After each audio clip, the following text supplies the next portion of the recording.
किसकी बात कर रहे हैं देव? तुम्हारे छोटे पुत्र की।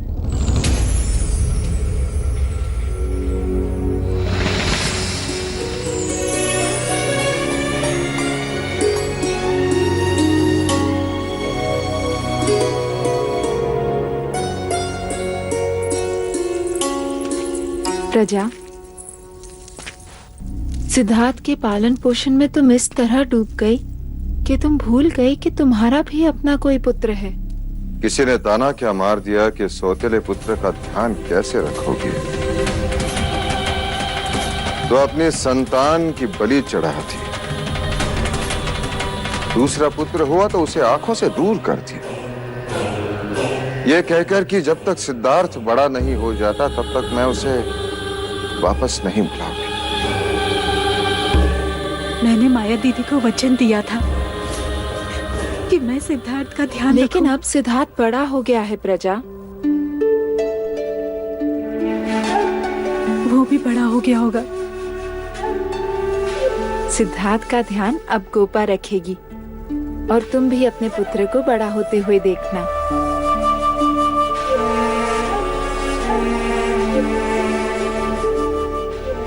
मुझे तो अब ये भी ज्ञात नहीं कि मैं उसे क्या कह के पुकारूंगी। नंद, नंद कहकर पुकारो उसे। नंद? माँ,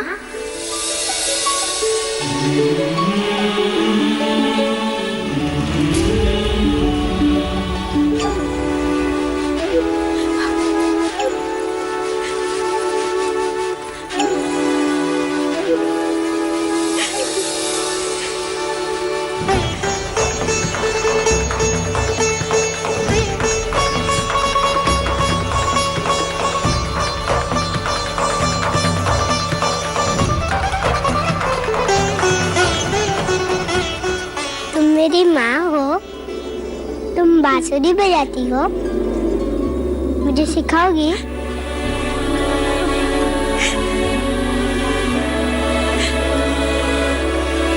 भैया, कहते हैं कि एक स्त्री दूसरी स्त्री का बखान होते नहीं सह सकती,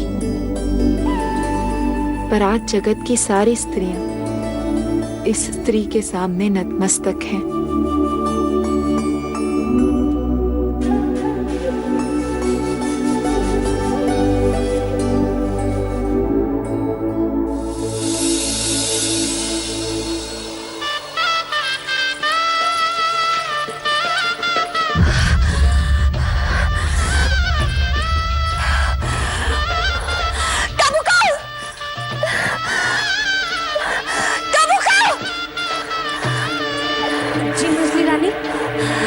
झरोका मत कर, संगीत के सुर मेरे कान को डस रहा है।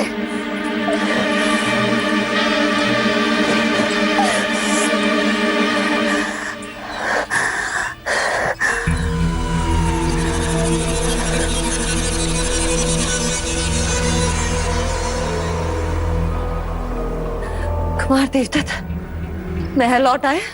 नहीं मंजली रानी, रात की गए हैं, अभी तक नहीं लौटे।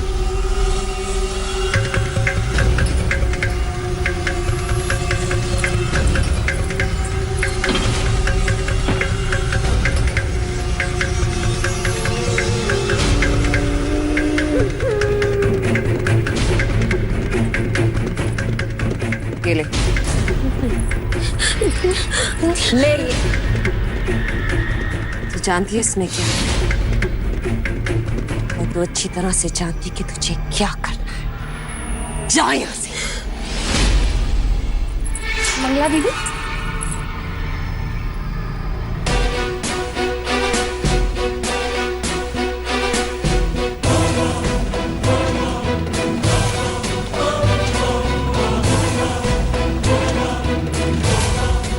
दीदी आप अब तक तैयार नहीं हुई? वहाँ महादेवी कब से आपके बारे में पूछ रही हैं। और आपके वस्त्र। कामुका जी, मैं तो कब से कह रही हूँ, परंतु मंजली रानी है कि कुछ मेरी टिटोली कर रही है। कुमार देवदत्त का विवाह हो रहा है जो मैं श्रृंगार करूं? नहीं जाना मुझे किसी भी विवाह में। जा यहां से।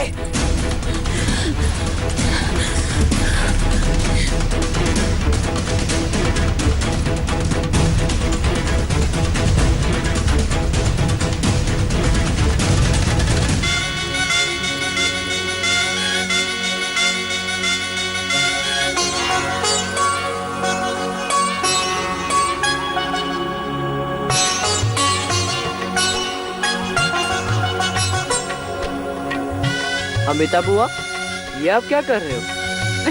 तुम्हारे भैया की नजर उतार रही हूँ छोटे राजा। मेरी जवाई को किसी की नजर ना लगे। अरे बुआ, यशोधरा की तो नजर लगी है, इसलिए तो युवराज आपके जवाई बने।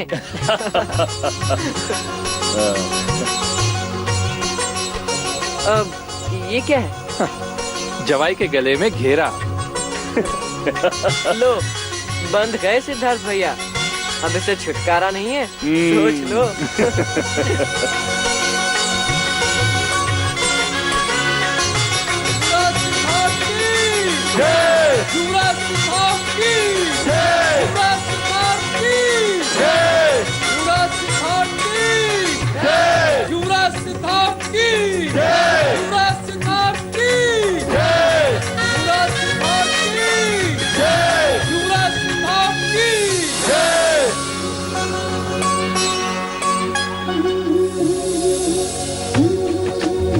वाह, देखो तो कितना गहरा रंग आया है। अर्थात युवराज सिद्धार्थ का प्रेम भी उतना ही गहरा होगा। अरे तुम लोग मेहंदी के रंग को छोड़ो, युवराज सिद्धार्थ मंडप में आ चुके हैं। जल्दी करो, युवराज मंडप में आ गए हैं और माँ भी बुलाने आई रही होगी। देखो तो कितनी जल्दी है राजकुमारी जी को मंडप में बैठने की।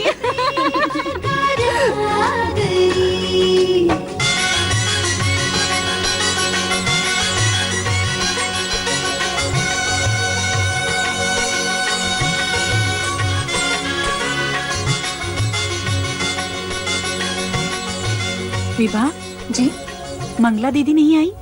नहीं महादेव, क्यों? वो विवाह में सम्मिलित नहीं होंगी। लेकिन क्यों? मैंने कहा था ना, मंगला विवाह में कोई विघ्न न उत्पन्न करे तो ही अच्छा। अमिता दीदी, आप चिंतित ना हो, मैं आपके बड़े भैया के साथ जाती हूँ, फिर देखती हूँ कि मंगला दीदी कैसे रूठी रहती हैं।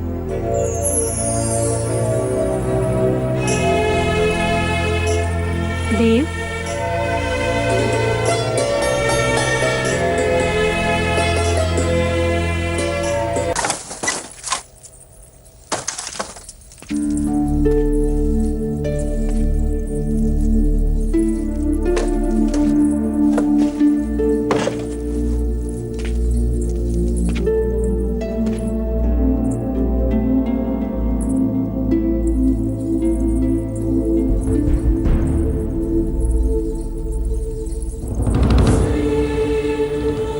क्या मंगला दीदी, आपने अब तक श्रृंगार नहीं किया?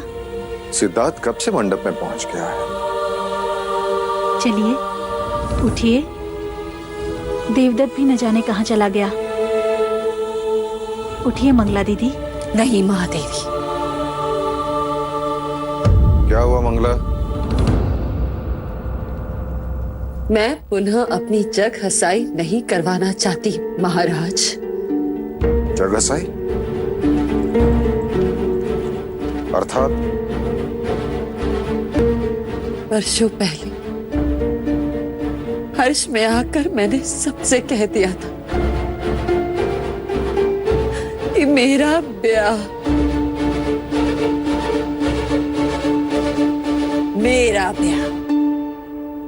शाक्य शिरोमणि महाराज शुद्धोदन के साथ होने वाला है।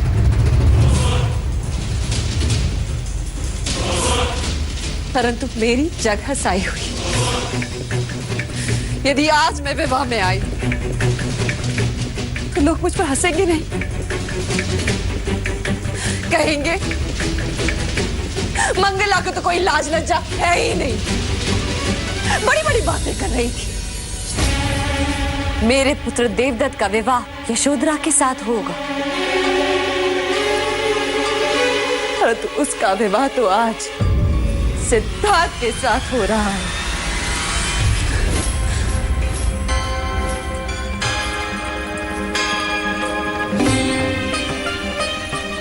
तो क्या सिद्धार्थ आपका पुत्र नहीं है मंगला दीदी?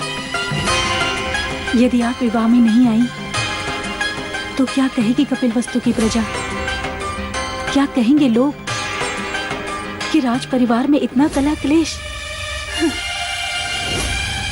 वही कलह क्लेश कोई ना देखे, इसीलिए तो युवराज को समझाया था।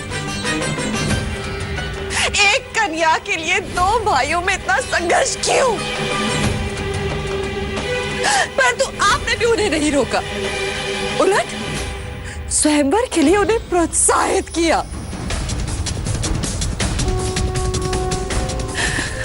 क्योंकि अब मेरे देवदत्त के लिए आपको पहले जैसा स्नेह नहीं रहा। गलत धारणा है तुम्हारी।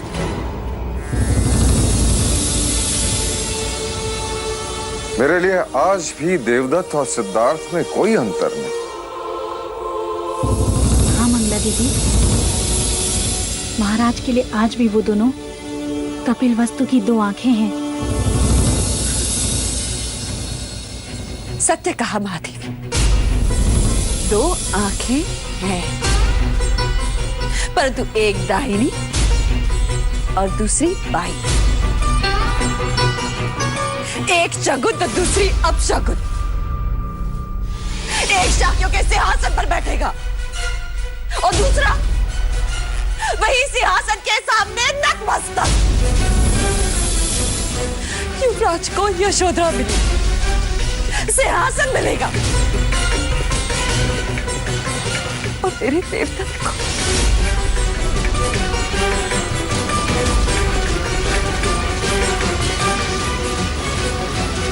मैंने निश्चय किया था कि जब सिद्धार्थ का राज्याभिषेक होगा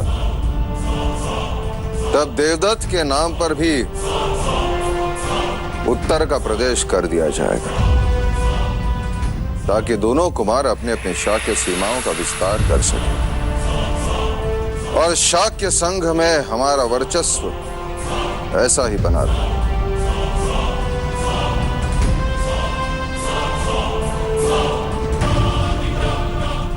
क्या मैं इसे एक वचन समझूं? क्या आपको महाराज के वचन पर संदेह है?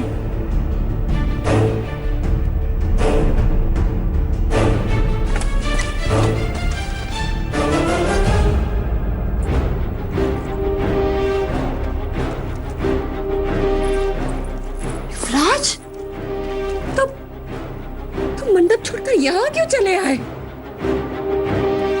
क्योंकि आपसे एक प्रश्न करना था। प्रश्न? क्या नाते केवल रक्त के होते हैं?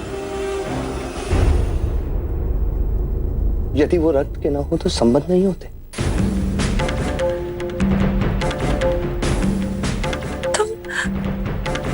तुम ऐसा क्यों पूछ रहे हो? मैं आपकी गोद में खेला हूं, ज्येष्ठ के पीछे पीछे दौड़ा, काकाश्री से बहुत कुछ सीखा है मैंने।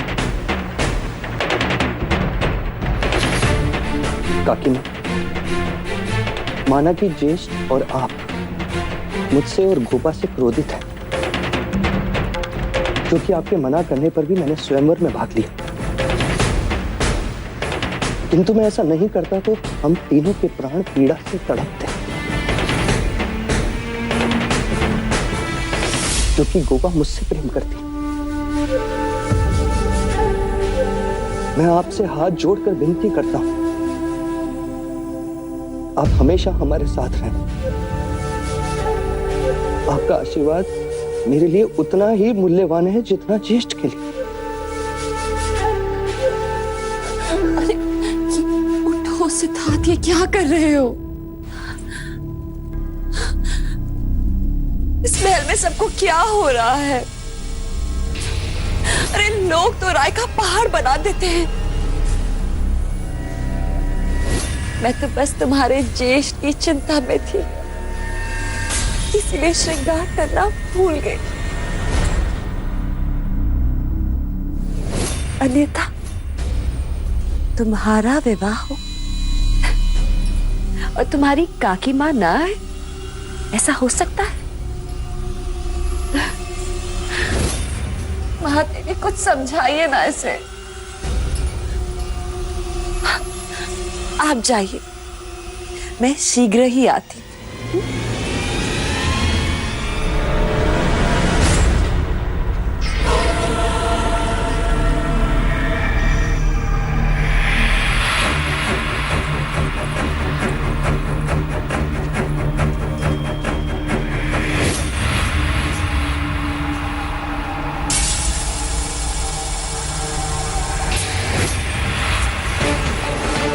कौशल नरेश महाराज प्रसन्न जीत की। कौशल नरेश महाराज प्रसन्न जीत की।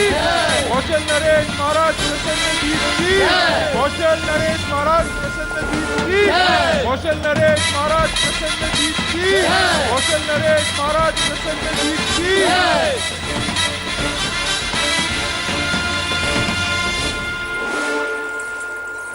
पधारिए, पधारिए महाराज प्रसन्नजीत। शाक्यों के कपिल वस्तु में आपका स्वागत। आपको रथ से उतरते देखा तो एक पल यही लगा कि शत्रु का रथ यहां कैसे। हम तो भूल ही गए कि संधि करके आप अब हमारे मित्र हो।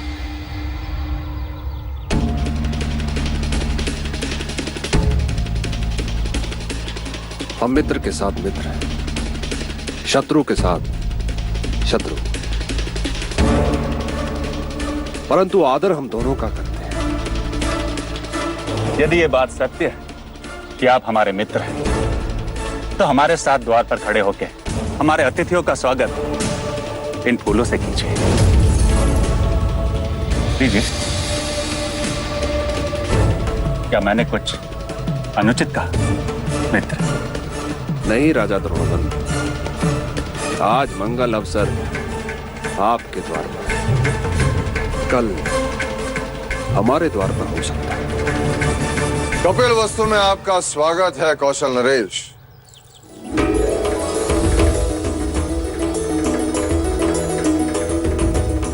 कौशल नरेश, राजा प्रसन्नजीत, आपका आना हमारी मित्रता के लिए अत्यंत शुभ संकेत है। पहले हम मनुष्यता के शुभ संकेत से तो मिलने।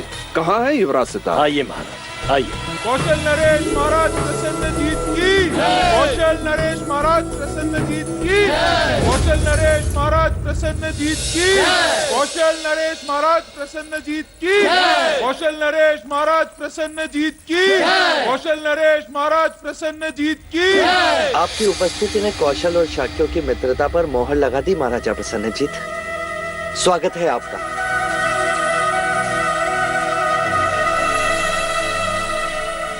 अच्छा हुआ आप शीघ्र आ गए। हमारे ज्येष्ठ देवदत्त अभी तक आए नहीं, तो आपको ही वर के मित्र के कर्तव्य निभाने होंगे। आइए। कौशल नरेश महाराज प्रसन्न जीत की। कौशल नरेश महाराज प्रसन्न जीत की। कौशल नरेश महाराज प्रसन्न जीत की।